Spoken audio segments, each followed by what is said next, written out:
China's growing power and assertiveness in East Asia, the Indo-Pacific, and around the world has increased the importance of understanding how Beijing's foreign and security policy-making apparatus functions. Decisions made in China increasingly reverberate around the world, whether it is military pressure targeting Taiwan or Chinese fishing fleets trolling off the coast of South America. However, insights about which factors and actors truly shape Beijing's foreign and security policies have become seemingly harder to find. Analysts can observe from the outside that an amalgam of Chinese Communist Party, CCP, organs in People's Republic of China, PRC, state bodies, often shorthanded as the party state, shape decision-making processes. And CCP General Secretary Xi Jinping reigns from the top as the ultimate authority. Analysts frequently characterize what happens within that system, though, as a metaphorical black box wherein we do not know how decisions are made. Even senior U.S. officials with access to classified information confess to a lack of knowledge about how Beijing makes foreign and security policies. As former U.S. Defense Secretary and Director of Central Intelligence Robert Gates told one reporter, "Our intelligence on China's military capabilities and on their economy is pretty good. Our intelligence on what goes on behind closed doors, at the party leadership level, is the very, very hard target." Those descriptions are accurate to a degree. There are many things outside observers do not and cannot know relative to more transparent political systems such as those in liberal democracies. At the same time, it is possible to develop a better understanding of the people, institutions, processes, and pressures that go into making China's policies toward the world during Xi Jinping's new era, that is, since he became leader in November 2012. This report pursues that objective by identifying 5 major trends mostly internal to the PRC party-state system that shape foreign and security policymaking. The description of those trends draws on an extensive analysis of public information about how China's foreign and security policy apparatus makes and executes decisions. In addition, the discussion of each trend describes the effects, from bureaucratic incentives to behavioral patterns, it generates. These trends are not necessarily logically coherent either in principle or in practice. In fact, they are often contradictory. They are also interrelated and mutually reinforcing, rather than distinct. They do not, however, attempt to describe China's view of the entire global landscape. Lastly, this framework is necessarily incomplete. The opacity of China's party-state system still obscures most of its inner machinations, even as the report's analysis attempts to shed some light on what goes on behind closed doors. This report proceeds by elucidating the 5 trends and how their effects shape China's foreign and security policy decision-making. They are 1. Personalization of the system around Xi Jinping, 2. Empowering the party over the state, 3. Domestic policy headwinds and the search for alternative forms of political legitimacy, 4. Elevation of regime security over other concerns, and 5. Diplomatic and military assertiveness and seeking an active global leadership role. Next, the report details the known unknowns of China's foreign and security policymaking apparatus in the hope of adding rigor to the discussion of what specifically analysts want to find by opening the black box. Finally, the report offers policy recommendations for the United States and like-minded allies and partners seeking a better understanding of the PRC system both to interpret and shape Beijing's behavior. Trend 1. Personalization of the system around Xi Jinping. Xi Jinping has accrued and centralized power around himself to a degree not seen since the PRC's founding leader, Mao Zedong. He has done so by seizing the key levers of power and enmeshing himself into CCP ideology. Xi Jinping holds all 3 of the main positions at the apex of China's party-state system: General Secretary of the Chinese Communist Party, Chairman of the Central Military Commission, and President of the PRC state. He orchestrated the removal of presidential term limits from the country's constitution in March 2018 and sailed past informal norms confining the CCP General Secretary to 2 5-year terms in October 2022. At that same meeting, Xi Jinping stacked the CCP's 24-member Politburo and its 7-member Standing Committee with loyalists. By making those moves, Xi Jinping completed the political evisceration of rival factions that started early in his tenure through an expansive anti-corruption campaign. These include the Communist Youth League faction of former CCP General Secretary Hu Jintao and former Premier Li Keqiang, and even Xi Jinping's fellow princelings descended from the PRC's founding political leadership. Xi Jinping has also managed to entrench himself at the center of CCP ideology through a progressive series of actions. In October 2016, the CCP recognized Xi Jinping as its core, a powerful designation that had been retired in 2002, something it noted as vitally important for the country and the party. In October 2017, Xi Jinping's eponymous thought was incorporated into the CCP constitution, then into China's state constitution in March 2018. In November 2021, for only the 3rd time in more than a century of existence, the party published a historical resolution, which devoted more than half of its space to affirming Xi Jinping's policies. In October 2022, the CCP adopted a concept known as the two establishments that formally established Xi Jinping as the core of the CCP and established Xi Jinping thought as its guiding ideology. Concepts like these can get arcane and even nonsensical to observers who are not immersed in party speak. But they matter because they help Xi Jinping tie himself to the party, both as a man and as an ideological agenda, and try to make the two indistinguishable and thus beyond reproach. They also provide a barometer of Xi Jinping's grip on power. In addition, Xi Jinping, no doubt aided by legions of party theorists and ghostwriters, has produced tomes of Xi Jinping thought on topics ranging from socialism and culture to diplomacy and strengthening the military. Such formal designations help solidify Xi Jinping's authority in each domain. And he has mandated that people throughout Chinese society spend long hours studying their contents. The intensity of those campaigns can also be seen through metrics such as the number of times Xi Jinping has appeared on the cover of the People's Daily, whether in pictures, headlines, or bylines. Trend 2. Empowering the party over the state. With himself as the core, Xi Jinping has also altered China's party-state system to empower the party at the expense of the state. Some have described this a north-south war between two separate parts of Zongnanhai, China's leadership compound, the south courtyard that houses the central organizations of the CCP, and the North Courtyard where the State Council's main offices sit. In 2018, as part of a slate of organizational shifts, China created the Central Foreign Affairs Commission, CFAC, to boost the party's control over foreign policy. The CFAC, which is led by Xi Jinping, upgraded its predecessor organization, the leading small group on foreign affairs work, to increase the overall capacity and bureaucratic power of the CCP's role in foreign policymaking. Beijing has also enhanced the role of the party's de facto foreign ministry, the International Department, which handles relations with foreign political parties, as well as the international operations of the United Front Work Department, which Xi Jinping has referred to as a magic weapon. The fact that the International Department's minister, Liu Jianchao, is reportedly being considered as the country's next foreign minister provides another proof point for the CCP's ascendancy in managing China's relations with the outside world. In addition, the CCP has conducted several major party conferences on foreign affairs topics. Those are rare meetings where party leadership provides top-level design for the policy area it governs. These include a major meeting on periphery diplomacy in October 2013 and 3 Central Foreign Affairs Work Conferences in November 2014, June 2018, and December 2023.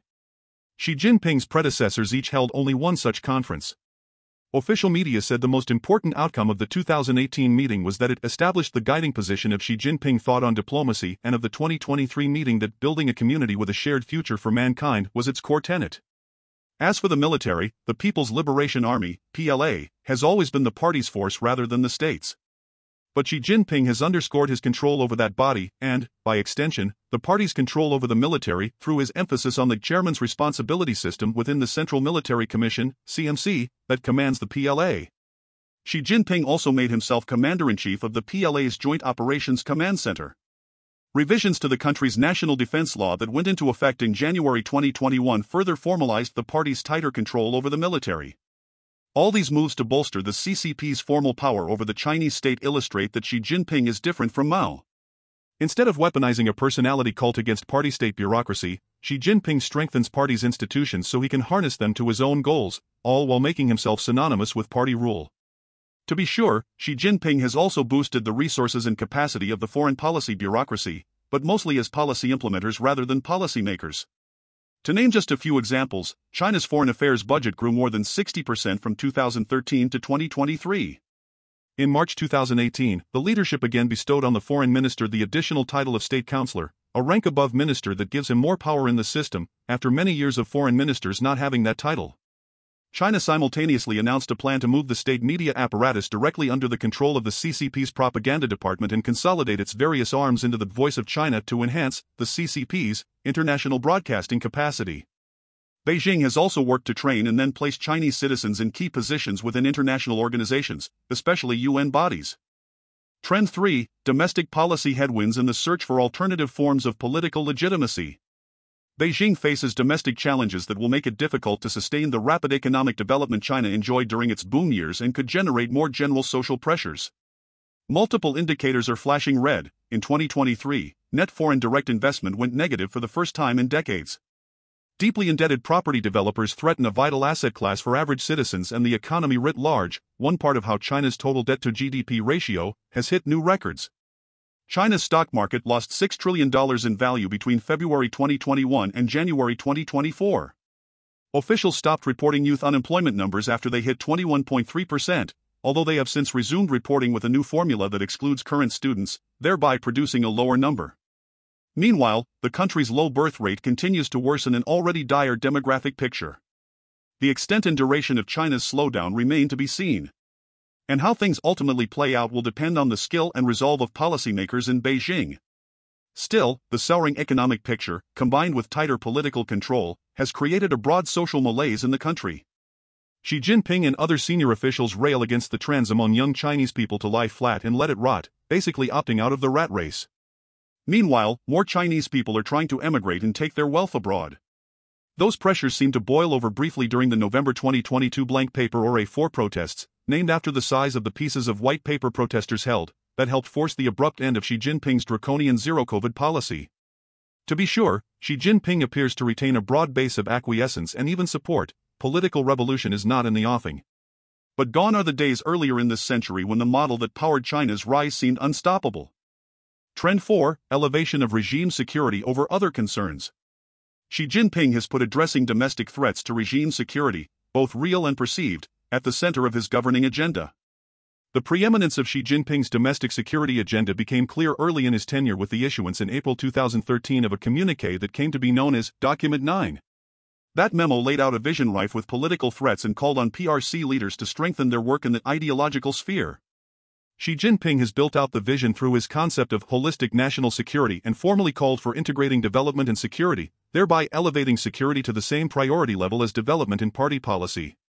To oversee implementation throughout the party state, in November 2013, China established a new Central National Security Commission, CNSC. That commission primarily focuses on centralizing coordination for domestic and regime security rather than foreign affairs, as other countries' national security councils usually do. Reports suggest, though, that the CNSC sometimes touches on foreign policy issues when they might threaten internal social stability or regime security. The results of this approach can be seen in the Chinese government's draconian repression of the Uyghurs, Tibetans, and other ethnic minorities, Beijing's crackdown and imposition of a national security law in Hong Kong, and tightening restrictions for journalists, lawyers, academics, and civil society throughout the country.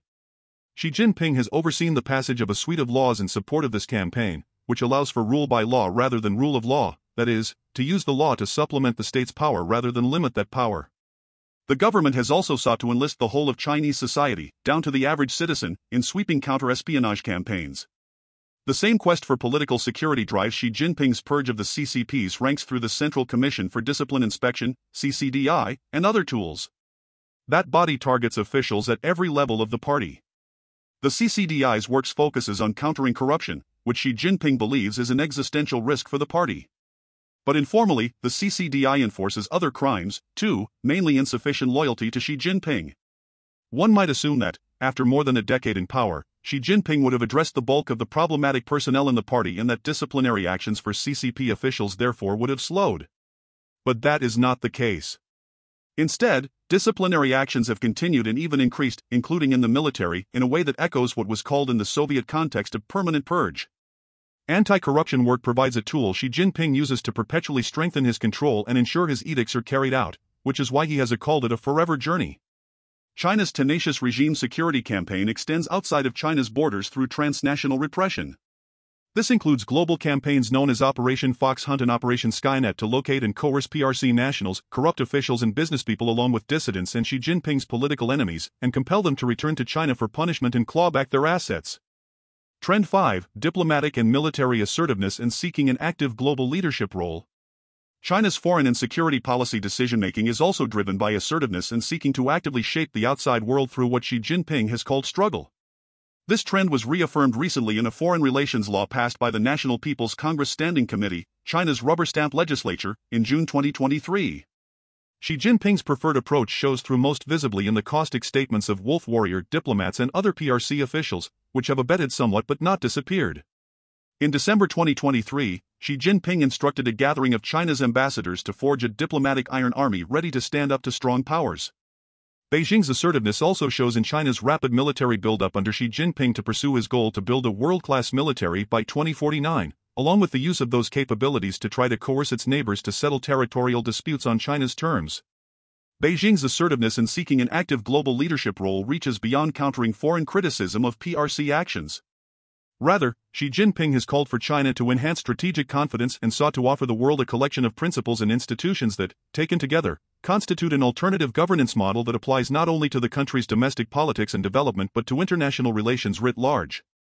It is no longer enough for Beijing to accede to existing international organizations and standards. Instead, China must be seen as setting, or at least shaping, those standards, from ideas to institutions to staffing, see chart. The fact that it has become hackneyed to observe that China's foreign policy under Xi Jinping is a direct rejection of Deng's hide your capabilities and bide your time dictum illustrates just how fast and how far Xi Jinping has moved his country away from that legacy approach. To those ends, Xi Jinping and other senior Chinese leaders have articulated ambitious goals for these initiatives in PRC foreign policy in general. They have promoted China's domestic governance system, saying the country offers a new form of human civilization. And with regard to international institutions, at the CCP Central Conference on Work Relating to Foreign Affairs in June 2018, Xi Jinping ordered China to lead the reform of the global governance system as part of building a community with a shared future for mankind. Such guidance flows from Xi Jinping's official assessment that the East is rising and the West is declining amid great changes unseen in a century, by which Xi Jinping means China is rising as the post-Cold War period of U.S. dominance fades. In its place, China should take center stage in the world and redefine major country diplomacy for a world that is becoming multipolar at the global level and, ideally for Beijing, eventually unipolar at the regional level in the Indo-Pacific. Conclusion. Many of the particulars of how China's foreign and security policy decision-making apparatus functions will continue to be shrouded in mystery and remain a black box. Although, as this report has shown, some of that opacity can be alleviated by examining the big trends internal to the PRC party state that are shaping Beijing's approach to the world. The net effect of these trends is likely to be ongoing, vigorous PRC cultivation of relations with developing and illiberal countries. Beijing will pair that with intermittent outreach campaigns to stabilize ties with advanced liberal democracies, including the United States. Despite its desire for self-reliance, China still needs trade, financial, and technological links with the outside world, and some degree of global stability to profit from them, perhaps even more so than at any time since the beginning of this century. Moreover, Beijing wants to convince other countries that it is a responsible major power, a force for stability on the world stage, and indeed a leader whose model holds lessons other states should emulate. At the same time, China, spurred on by a combination of nationalist grievances and ambitions, and hypersensitive to perceived provocations, will wield its formidable power, including its massive military, toward the goal of revising the regional and global orders to reflect its preferences. Beijing will continue to rationalize its actions as being in defense of its expansive territorial claims and CCP control at home. China's growing assertiveness will likely be accelerated by Xi Jinping's personal prerogatives and his stranglehold on the CCP, the search for ways to bulwark CCP control against internal and external challenges, and the view that China can best make the world safe for the CCP by building out an alternative international system comprising norms, institutions, and partnerships. The implementation of this approach will, however, be hampered by Xi Jinping's consolidation of power and the faulty information environment and policy processes it begets. Faulty, though, does not necessarily mean less dangerous. In fact, the opposite might be true. Party-state institutional changes that reward ideological rectitude over technocratic competence and strengthen central control rather than improving intergovernmental coordination will pose additional stumbling blocks. Taken together, it is this China, often messier behind closed doors than even the most raucous democracy is in the open, that the United States, its allies and partners, and the world will have to contend with in the years to come.